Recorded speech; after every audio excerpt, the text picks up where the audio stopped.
नमस्कार, आप देख रहे हैं 4 PM और मैं हूं अभिषेक मिश्रा। 2024 के लोकसभा चुनाव में भारतीय जनता पार्टी का दावा क्या था? भारतीय जनता पार्टी का नारा क्या था? प्रधानमंत्री नरेंद्र मोदी और भारतीय जनता पार्टी के बड़े-बड़े नेता ये दावा कर रहे थे कि अब की बार 400 पार, यानी एनडीए देश भर में 400 पार सीटें जीतेगा, 400 से ज्यादा सीटें जीतेगा। बिहार को लेकर क्या दावा था? बिहार को लेकर भारतीय जनता पार्टी और उसके सहयोगी दलों का दावा था कि इस बार बिहार में एनडीए 40 की 40 सीटें जीत रहा है। लेकिन जब चुनाव के नतीजे आए तो भारतीय जनता पार्टी के दोनों दावे हवा हवाई साबित हुए। न देश में 400 पार हुआ और न बिहार में 40 की 40 सीटें एनडीए जीत पाया। उल्टे बिहार में 10 सीटों का नुकसान हो गया और देश में तो स्थिति ये रही कि खुद से सरकार बनाने लायक सीटें भी नहीं आई। 272 भी बीजेपी नहीं छू पाई। कहां 400 पार का दावा था, कहां 370 का दावा था। तो ये हालत भारतीय जनता पार्टी की हो गई। भारतीय जनता पार्टी को ये बात स्वीकार करने में थोड़ी दिक्कत हो या बीजेपी स्वीकार करना तो दूर, ये सुनना भी नहीं चाहेगी कि उसके दावे और उसकी हकीकत के बीच कितना बड़ा फासला रहा है। लेकिन भारतीय जनता पार्टी के इस खोखलेपन की पोल खोल दी है भारतीय जनता पार्टी के ही एक नेता ने। संजय पासवान पूर्व केंद्रीय मंत्री, बिहार विधान परिषद के सदस्य भी रहे हैं, भारतीय जनता पार्टी के नेता हैं और संजय पासवान ने बहुत साफगोई के साथ वे स्वीकार किया है कि नीतीश कुमार अगर एनडीए में नहीं आते, नीतीश कुमार अगर बीजेपी के साथ नहीं जाते तो बिहार में बीजेपी 0 पर आउट हो जाती।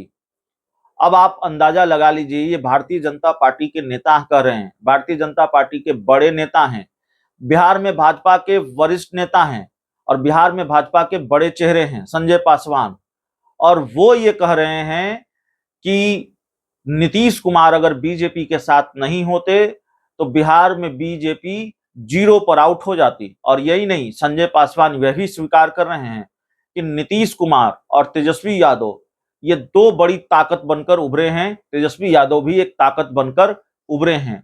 ये बात भारतीय जनता पार्टी के नेता स्वीकार कर रहे हैं और वरिष्ठ नेता, कद्दावर नेता स्वीकार कर रहे हैं। संजय पासवान जो केंद्र सरकार में मंत्री रहे हैं, राज्य मंत्री रहे हैं, वो इस बात को स्वीकार कर रहे हैं। तो जाहिर तौर पर भारतीय जनता पार्टी की हालत क्या है बिहार में, इसका अंदाजा लगा लीजिए।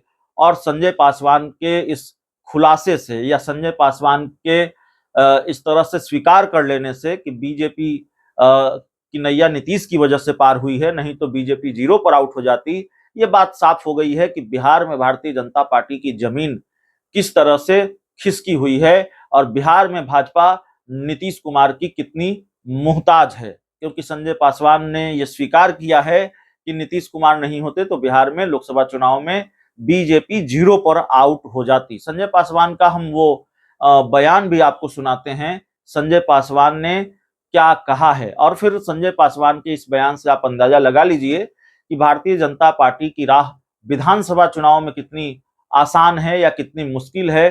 बीजेपी पूरी तरह से नीतीश पर निर्भर है और नीतीश कुमार की कोई गारंटी नहीं है। नीतीश कुमार पाला बदलेंगे, न बदलेंगे, नहीं बदलेंगे, इसकी कोई गारंटी नहीं है।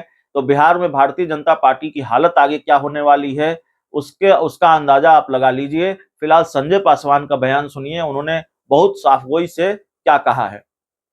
तो मुझे तो कहने में कोई गुरेज नहीं कर, इस बार हम लोग के साथ अगर नीतीश जी नहीं होते तो बीजेपी 0 पे आउट हो जाता। ये कहने में थोड़ा भी लगता है, लेकिन मुझे लगता है कि जिस ढंग से ताकत का ध्रुवीकरण निश्चित तौर से इन दिनों जो हुआ है इस राज्य में एक ताकत तो गया है साथ में तेजस्वी के, एक ताकत का समूह बन गया नीतीश कुमार, इसमें कोई शक नहीं है। इसलिए मैंने कहा कि जातियों का जुटान हो रहा है और एक बहुत गुप्त रूप से एक ताकत बन रही है जो प्रशांत किशोर का ताकत है।